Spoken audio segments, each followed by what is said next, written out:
نیک بندے کو اپنے سرہانے دیکھ کر بڑا پریشان ہوتا ہے، شرمندہ ہوتا ہے کہ میں یہاں شراب کے دھت نشے میں موجود اور میرے سامنے اللہ کا ولی موجود ہے، تو وہ شرمندہ ہونے لگتا ہے. تو یہ اللہ کے ولی اس سے کہتے ہیں کہ کیا اس سے بڑی بات میں تمہیں بتاؤں، اس سے زیادہ حیرت والی بات تمہیں بتاؤں؟ وہ کہنے لگا جی ضرور ارشاد فرمائیے. آپ نے فرمایا کہ یہ دیکھو یہ سانپ تمہارے سامنے موجود ہے اور یہ مردہ پڑا ہے، پتہ ہے یہ سانپ کیسے مرا؟ پھر آپ نے سارا واقعہ جو ہے اس کے سامنے بیان کیا تو وہ زاروں قطار رونے لگا. اور پھر اللہ رب العالمین کی بارگاہ میں اس نے اللہ کے اس بندے کو ہی گواہ بنا کر توبہ کری اور شراب نوشی سے بھی توبہ کی، اپنے دیگر گناہوں سے بھی توبہ کی. اور پھر اللہ رب العالمین کی بارگاہ میں گڑ گڑا کر عرض کرنے لگا مولا میں اتنا تیرا نافرمان، میں اتنا تجھے ناراض کرنے والے کام کرنے والا، اور تیری اتنی مجھ پر مہربانیاں. تو بہرحال وہ بندہ نادم اور شرمندہ ہوا اور اس کے بعد جو ہے وہ توبہ کر لیتا ہے، راہ راست پر آ جاتا ہے. یہ جو واقعہ ہے اب اس کے اندر ہمارے لیے سیکھنے کو یہ ہے کہ دیکھیں اللہ رب العالمین حفاظت فرمانے والا ہے. بے شک. ٹھیک ہے، اللہ رب العالمین حفاظت فرمانے والا ہے. اللہ کی رحمت پر نظر ہونی چاہیے. اب جس طرح اس گناہگار بندے پر رب کی نوازشیں رہیں اور بچھو کے ذریعے سے اللہ رب العالمین نے اس کی حفاظت فرمائی، ہم اگر اپنے حال پر بھی دیکھیں نا، ہم بھی بڑے بڑے گناہوں میں مبتلا ہیں، بڑے بڑے رب کو ناراض کرنے والے کام ہم کر رہے ہیں، لیکن رب کریم پھر بھی ہمیں روزی عطا فرماتا ہے، پھر بھی اللہ رب العالمین مصیبتوں سے ہمیں بچاتا ہے، اللہ نے پھر بھی لاکھوں سے اچھا ہمیں رکھا ہوا ہے. تو یہ شکر کی گھڑی ہے کہ جیسے بھی ہیں رب کریم نے ہمیں لاکھوں کروڑوں سے اچھا رکھا ہوا ہے. اللہ رب العالمین نے سب سے بڑی بات کہ ہمیں مسلمان بنایا ہے، سرکار علیہ الصلوۃ والسلام کا امتی ہمیں بنایا ہے. رب کا شکر ادا کیا کریں. اور جس طرح اللہ رب العالمین نے اس بچھو کے ذریعے سے اس گناہگار بندے کی حفاظت فرمائی، اسی طرح ہماری بھی حفاظت ہو رہی ہے. وہ کسی نے کہا نا کہ رب صرف نیکوں کا تھوڑی ہے، رب تو گناہگاروں کا بھی ہے. کیا بات ہے، رب تو گناہگاروں کا بھی ہے، وہ گناہگاروں پر بھی اپنی رحمتیں نازل فرماتا ہے. تو بہرحال رحمت حق بہا نمی جوید، اللہ کی رحمت یہ بہا قیمت نہیں مانگتی، رحمت حق بہانہ می جوید، اللہ کی رحمت تو بہانہ تلاش کیا کرتی. کیا بات ہے، کیا معلوم کہ ہماری تھوڑی سی کوئی نیکی رب کو پسند آ جائے اور ہماری نجات کا ذریعہ اور سبب. یقیناً عمران بھائی کہ ہمیں مواقع دیے جاتے ہیں، بندے کو موقع دیا جاتا ہے کہ بندہ رجوع کر لے اللہ پاک کی بارگاہ کی طرف. اور اگر انسان، چونکہ انسان ہے، ہم انسان سے ہی خطا ہو سکتی ہے، غلطی ہو جاتی ہے، گناہ ہو جاتا ہے، لیکن گناہ پہ اٹک نہیں جانا جائے، اڑ نہیں جائیں، اٹک نہیں جائیں گناہ پر، اور گناہ کا بار بار اصرار نہ کرتے رہیں. گناہوں میں ہی نہیں بلکہ ہمیں فوراً توبہ کی طرف آنا چاہیے کہ توبہ کرنے والا اللہ کو بہت محبوب ہے، اللہ کو بہت پسند ہے. اس سے پہلے کہ یہ جو موقع ہے توبہ کا یہ ختم ہو جائے. توبہ کا موقع یہ کب ختم ہوگا؟ جب سورج مغرب سے طلوع ہوگا، اب توبہ کا دروازہ بند ہو جائے گا. یا جس وقت بندے کو نزع کی کیفیت میں کہا جاتا ہے کہ حضرت اسرائیل علیہ السلام نظر آئیں، تو اس سے قبل کہ ہم پہ توبہ کا دروازہ بند ہو جائے، اپنے مالک کی طرف ہمیں رجوع کرنا چاہیے اور اپنے گناہوں سے توبہ کرنی چاہیے. اللہ ہمیں سچی توبہ کی توفیق عطا فرمائے. کچھ فرمانا عبدالواجد. کمن لا ذنب لہ، سبحان اللہ، کہ جو گناہ سے توبہ کر لے تو گویا کہ ایسا ہے کہ اس نے گناہ کیا ہی نہیں، گناہ ہی نہیں کیا. اچھا اس میں نا گناہ کی کوئی تخصیص نہیں ہے. اچھا، اتنا ہی بڑا گناہ ہو، کتنا ہی بڑا گناہ ہو، اگر آدمی سچے دل سے توبہ کر لے اور وہ توبہ اس کی خالص ہو، مقبول ہو، تو پھر وہ ایسے ہی ہے کہ جیسے اس نے گناہ نہیں کیا. اور اس سے آگے کی بات یہ ہے کہ جس رب سے ہم توبہ کر رہے ہیں وہ اتنا رحیم و غفور ہے کہ وہ غلطی کو معاف بھی فرما دیتا ہے اور اس کے بعد اس غلطی پر اس کی جگہ نیکی بھی عطا فرما دیتا ہے. کیا بات ہے. اور پھر جب وہ معاف کرنا چاہ رہا ہے، یعنی اسے پتا ہے کہ اس کے بندے کتنے گناہگار ہیں اور وہ کیسے کیسے گناہ کریں گے، لیکن اس سب کے باوجود اس نے یہ وعدہ فرمایا کہ میرے بندے تو مجھ سے توبہ کرے گا تو میں تجھے معاف کرتا رہوں گا. جب تک تو توبہ کرتا رہے گا اس وقت تک میں تجھے معاف کرتا رہوں گا. بلکہ یہاں تک بھی ہے کہ اگر گناہ اتنے ہوں کہ زمین و آسمان کے درمیان یہ ساری فضا جو ہے بھر جائے، لیکن آدمی اللہ تعالیٰ سے معافی مانگے تو اللہ اس کو معاف فرما دیتا ہے. لوگ مایوس ہو جاتے ہیں جی ہم سے تو روز بار بار گناہ ہوتے ہیں، جی گناہ نہیں ہونے چاہیے، جی اللہ تعالیٰ جو ہے وہ گناہوں کی آفت سے محفوظ فرمائے، لیکن اگر ہو گیا تو کیا ہم مایوس ہو جائیں کہ اب یار اتنی دفعہ گناہ ہو گیا اب توبہ کا کیا فائدہ؟ نہیں نہیں نہیں، 80 سال کا کافر بھی جس نے ساری زندگی کفر میں گزارا، 80 سال کے بعد بھی اگر وہ کلمہ پڑھے اور توبہ کرے تو اللہ تعالیٰ اس کی توبہ کو قبول فرمائے گا اور اس کے کفر کو مٹا کر اس کو اسلام میں قبول فرما لے گا۔ سبحان اللہ۔ تو وہ رب اتنا غفور الرحیم ہے، تو ہمارا تو گناہ 80 سال کے کفر کے مقابلے میں کچھ نہ ہوگا جب اس کی رحمت نوازنے پر آئے گی۔ تو کبھی بھی جو ہے آدمی کو توبہ سے دل تنگ نہیں کرنا چاہیے اور اللہ کی رحمت سے مایوس نہیں ہونا چاہیے۔ جب بھی توفیق ملے آدمی توبہ کرے۔ حضور صلی اللہ علیہ وسلم فرماتے ہیں کہ میں دن بھر میں 70 مرتبہ توبہ فرماتا ہوں، حالانکہ آپ تو گناہوں سے پاک ہیں، آپ کی توبہ تو ہمارے حق میں جو ہے وہ رحمت اور شفاعت ہوگی انشاءاللہ۔ تو اللہ تعالیٰ جو ہے وہ ہمیں توبہ کرنے کی توفیق۔ یقیناً نبی پاک صلی اللہ علیہ وآلہ وسلم کا یہ مبارک عمل تعلیم امت کے لیے ہے کہ امت وہ اعمال کرے کہ جو میرے آقا صلی اللہ علیہ وسلم نے بیان فرمایا یا خود میرے آقا صلی اللہ علیہ وسلم نے کیا ہے۔ جب حضور کے غلام ہیں تو یقیناً حضور کا غلام نبی رحمت صلی اللہ علیہ وسلم کی اداؤں کو ادا کرتا ہے۔ اللہ ہمیں ہر گناہ سے بچنے کی توفیق عطا فرمائے اور ہر نیکی اللہ ہمیں کرنے کی توفیق عطا فرمائے۔ ایک بات شیئر کرنا چاہوں گا جی بالکل بالکل۔ بندہ جب گناہ کرتا ہے نا تو اس کے گناہوں پر کچھ چیزیں گواہ بن جاتی ہیں، اور وہ بروز قیامت رب کے حضور جو ہے نا گواہی دیں گی کہ اس نے فلاں جگہ فلاں وقت میں یہ گناہ کیا۔ سب سے پہلے تو یہ کہ کرامن کاتبین جو فرشتے موجود ہیں جی وہ اس کے گناہ پر گواہ بن جاتے ہیں۔ رب کریم قرآن میں فرماتا ہے کرامن کاتبین یعلمون ما تفعلون، یہ کرامن کاتبین تم جو بھی کرتے ہو یہ کرامن کاتبین اسے جانتے ہیں۔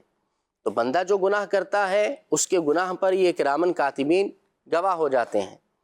اور دوسرا یہ کہ بندہ جس جگہ پر گناہ کرتا ہے وہ جگہ بھی جو ہے نا اس کے گناہوں پر گواہ ہو جاتی ہے۔ اور اسی طرح تیسری بات یہ کہ بندے کے اپنے اعضاء بندے کے خلاف قیامت کے دن گواہی دیں گے، وہ اس کے گناہوں پر گواہ ہو جاتے ہیں۔ سورہ یاسین میں ہم پڑھتے رہتے ہیں الیوم نختم علی افواہہم وتکلمنا ایدیہم وتشہد ارجلہم بما کانوا یکسبون، اللہ اکبر۔ کہ منہ پر مہر لگا دی جائے گی، تالا لگا دیا جائے گا، بندہ منہ سے کچھ بول نہ سکے گا، پھر بندے کے اعضاء کلام کریں گے اور بندے کے خلاف گواہی دیں گے کہ اس نے فلاں جگہ پر جو ہے نا وہ یہ گناہ کیا۔ اسی طرح جو نامہ اعمال ہے وہ بھی بندے کے خلاف گواہ ہے، جو نیکیاں ہیں وہ بھی اس میں موجود ہیں، گناہ ہے تو وہ بھی اس میں موجود ہیں۔ اب دیکھیں کہ یہ سارے گواہ موجود ہیں اور قیامت کے دن ان سارے گواہوں کے ساتھ رب کے حضور حاضری کیسے دیں گے؟ لیکن توبہ کی فضیلت یہ ہے، حدیث مبارک میں ہے کہ جب بندہ توبہ کرتا ہے تو اللہ رب العالمین ان سارے گواہوں کو جو ہے اس کے گناہ بھلا دیتا ہے، بندے کے اعضاء کو اس کے گناہ بھلا دیتا ہے۔ دنیا کا دستور یہ ہے کہ اگر آپ نے کچھ جرم کر لیا نا تو اگرچہ آپ کو اس کی سزا مل جائے، آپ اس کا جو ہے نا جو بھی آپ کو مسئلہ ہو، جو بھی اس کے سزا ہو، معاملات ہوں، وہ سارے آپ نے برداشت کر لیے، لیکن پھر بھی آپ کا کرمنل ریکارڈ ختم نہیں ہوتا۔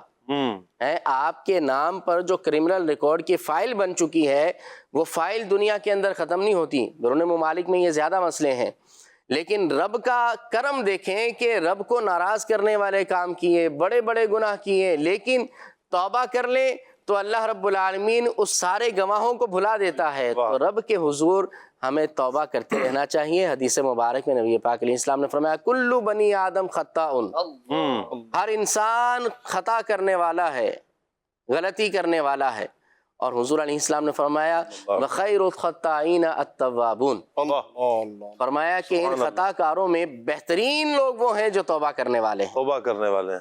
اللہ ہمیں توفیق، اللہ ہمیں سچی توبہ کی توفیق نصیب فرمائے۔ نقیب بھائی کی طرف پڑھتے ہیں۔ جی نقیب بھائی، آپ ہمارے ویورز کو، مدنی چینل کے ناظرین کو کیا واقعہ سنائیں گے، کیا بیان کریں گے، کیا سبق بیان کریں گے؟ جو بات چل پڑی ہے اسی پہ میں چند باتیں عرض کر دیتا ہوں۔ چلیں جی۔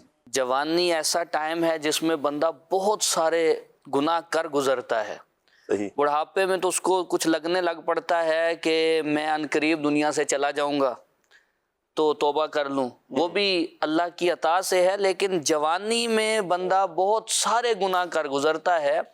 حدیث مبارک میں نوجوان کی توبہ کو خاص طور پہ ذکر فرمایا۔ حضور فرماتے ہیں جو جوان جوانی میں توبہ کر لے وہ اللہ کو محبوب ہے، تو اللہ تبارک و تعالیٰ اس کی توبہ کو پسند فرماتا ہے۔ اچھا، توبہ کرتے رہنا چاہیے۔ بندہ یہ کہے کہ میں عمرہ کرنے جاؤں گا تو توبہ کر لوں گا، رمضان آئے گا تو توبہ کر لوں گا، فلاں رات آئے گی تو توبہ کر لوں گا، تو اس طرح بندہ اگر کرتا رہے گا تو ٹائم گزارتے گزارتے اسے نہیں پتا اس کی موت کب آ جائے۔ علماء نے اس حوالے سے کہ موت کو اچانک رکھا گیا، کسی کو بتایا نہیں گیا کہ تم نے فلاں تاریخ کو فلاں وقت میں دنیا سے چلے جانا ہے، لوگوں سے مخفی رکھا گیا ہے، بتایا نہیں گیا۔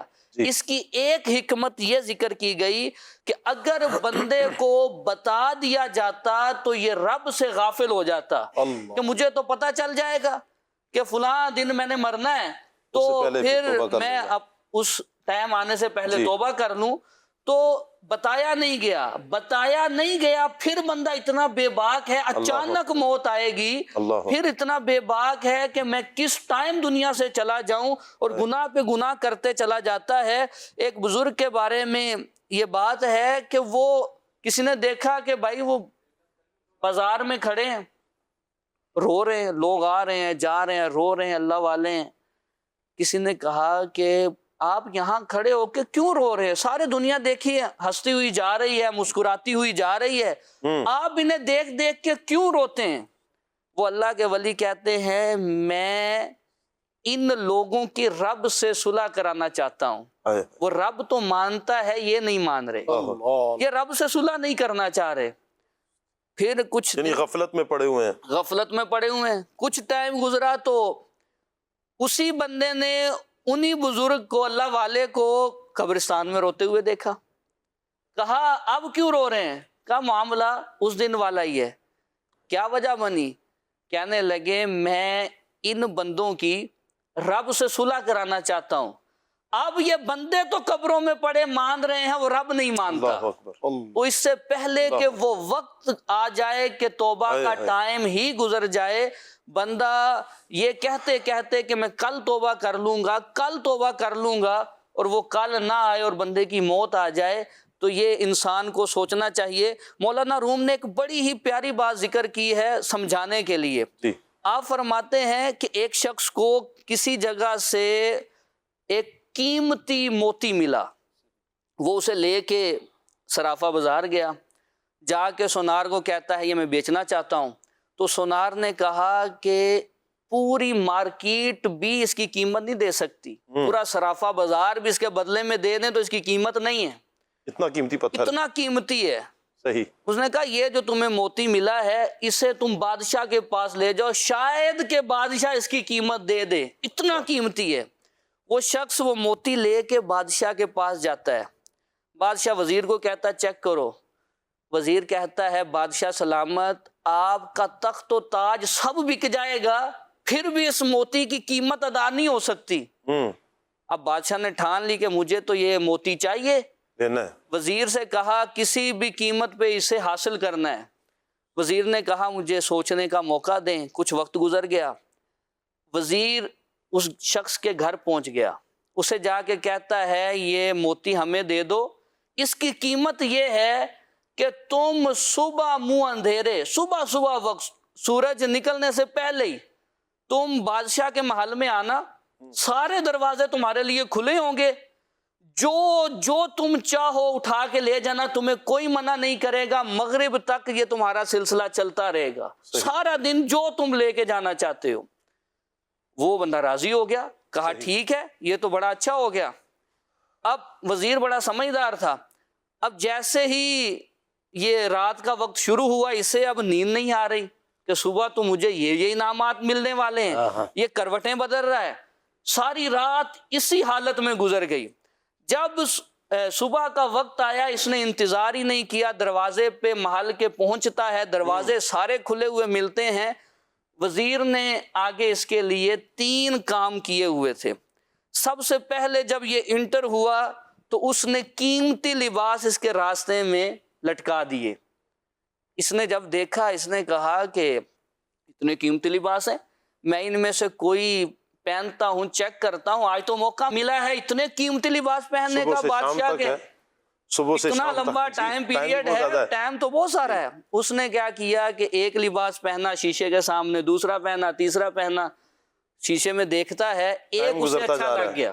اچھا, گھنٹہ ڈیڑھ دو گزر گئے, ایک اچھا لگ گیا اسے کہ یہ بڑا اچھا لباس لگ رہا ہے, وہ پہنا اور آگے بڑھا تو اس نے دسترخوان سجایا ہوا ہے وزیر نے بادشاہ کے محل میں, اور قیمتی انواع و اقسام کے کھانے پڑے ہیں جو اس نے کبھی تصور میں سوچا بھی نہیں ہوگا کہ یہ کھانے مجھے میسر آئیں گے. اب رات بھر کا بندہ جاگا ہوا ہو اور سویا بھی نہیں, کھانا سامنے آ مل رہا ہے اور قسم کے کھانے مل رہے ہیں. اس نے کہا پہلے کھانا کھا لیتے ہیں, اب بھی تو بہت ٹائم پڑا ہے. جاتا ہے کھانا کھانا شروع کر دیتا ہے. جب سیر ہو جاتا ہے, پیٹ بھر جاتا ہے, اب وہاں سے اٹھتا ہے, چلو اگلا کام کرتے ہیں. اگلی جگہ پہنچتا ہے تو اس کے لیے آرام دہ بستر وزیر نے لگوایا ہوا ہے, خدام آس پاس کھڑے ہیں پنکھے لے کے, اور بہترین انتہائی نرم اور گداز بستر اس کے لیے لگا ہے. اس نے کہا ساری رات کا جاگا ہوا ہوں. اب بندے نے کھانا کھایا ہوا ہو, لباس اچھا ہو, ساری رات کا جاگا ہو, تو پھر کام تو یہی. اس نے کہا کہ تھوڑی دیر اگر میں آرام کر لوں, ٹائم ابھی بڑا ہے, تو پھر اگلا کام کریں گے. بستر پہ سویا, خادموں نے پنکھا جلنا شروع کیا, ہوا دے رہے ہیں, اور اس کی آنکھ لگ گئی. آنکھ لگی تو اب اسے محسوس ہوا کہ کوئی مجھے حرکت دے رہا ہے, جگا رہا ہے. جب اس کی آنکھ کھلی تو اس نے کہا اٹھو, ٹائم پورا ہو گیا ہے, چلو. اب یہ کبھی کچھ اٹھا رہا ہے, کبھی کچھ اٹھا رہا ہے. اس نے کہا نہ بھائی, تمہیں جو ٹائم دیا گیا تھا پورا ہو گیا, اب یہاں سے نکلو. مولانا روم نتیجہ یہاں اخذ کرتے ہیں, فرمایا کہ وہ بندہ اگر سمجھ جاتا کہ میں سارا دن ہے, میں پہلے اپنا کام کر لوں, جو میرا گول سیٹ میں نے کیا ہے اس پہ فوکس رکھوں اور سارا کچھ باہر لے جاؤں, جو مناسب لباس ہے پہن لوں, جو ضرورت کا کھانا کھا لوں, تھوڑا سا آرام کر کے بیٹھ کے آرام کر لوں, اور اپنا جو فوکس ہے, جو مقصد ہے, اسے اپنا نظر انداز نہ کروں, تو وہ کامیاب ہو سکتا تھا. آپ فرماتے ہیں یہ جو قیمتی موتی ہے نا, یہ ہماری زندگی ہے. یہ قیمتی موتی ہمیں ملا ہے. اگر ہم کھانے پینے سونے میں اور لباس وغیرہ ضروریات میں ہی اپنی توجہ رکھیں گے, اور یہ لمحات گزرتے چلے جائیں گے, تو پھر ہمارے ہاتھ اس موتی والے شخص کی طرح کچھ بھی نہیں آئے گا. آخری وقت میں ہم تمنا کریں گے کاش ایک بار سبحان اللہ کہنے کا موقع مل جائے, کاش کلمہ استغفار زبان سے نکلنے کا موقع مل جائے. پھر یہ وقت انسان کو میسر نہیں آئے گا. یہ جو قیمتی لمحات ہیں, انہی کو استعمال کر کے وہ سچی توبہ کر سکتا ہے. کیا بات ہے. ہمیں مدنی چینل کے ناظرین یقیناً یہ بہت پیارا واقعہ ہے, اور اس میں آپ سوچتے چلے جائیں تو بہت سارے سبق ہمارے پیش نظر آئیں گے. ہم اپنے مقصد کو کبھی نہ بھولیں. اللہ پاک نے ہمیں اس دنیا میں بھیجا ہے, دنیا میں بھیجنے کا کوئی مقصد ہے. بے مقصد تو اللہ پاک نے ایک چونٹی کو پیدا نہیں فرمایا. ہر شے ہر چیز اللہ تعالیٰ نے مقصد کے تحت پیدا فرمائی ہے. اتنا بڑا انسان, اور پھر اس انسان کی زندگی کا کوئی مقصد نہیں, ایسا نہیں ہے. باقاعدہ انسان کی زندگی کا کوئی مقصد ہے. اپنے مقصد حیات کو سمجھیں اور پھر اس کے مطابق اپنی زندگی کو بسر کریں گے تو انشاءاللہ سکھی رہ کر ہم اپنی زندگی کو بسر کر سکیں گے. عبد الواجد بھائی کی طرف بڑھیں گے. دیکھتے ہیں عبد الواجد بھائی آج ہمارے مدنی چینل کے ناظرین کو کیا بیان کر رہے ہیں. جی, ایک بادشاہ کی کہانی ہے جی, کہ اسے ایک دفعہ یہ خیال آیا کہ میں اپنے ملک میں جاؤں اور بالخصوص جو جیل ہے جہاں مجرم ہوتے ہیں جی, ان کو میں جا کر دیکھوں کہ ان کے حالات کیسے ہیں. صحیح. تو بادشاہ جو ہے وہ ایک جیل میں جاتا ہے, تو وہاں اس کی ملاقات ایک قیدی سے ہوتی ہے, اور وہ قیدی یہ کہتا ہے کہ بادشاہ سلامت, میں تو ایک بالکل بے گناہ آدمی ہوں, بس میں اپنی بیوی کو ذرا سا دھمکا رہا تھا, تو وہ دھمکی سے بات ذرا آگے بڑھی اور وہ میری بیوی جو ہے وہ جان سے ہاتھ دھو بیٹھی. اللہ اکبر. باقی میں قاتل نہیں ہوں. پھر ایک اور شخص آیا اور اس نے یہ کہا کہ بادشاہ سلامت, مجھے بھی نا بس ایویں ہی یہاں قید کیا ہوا ہے,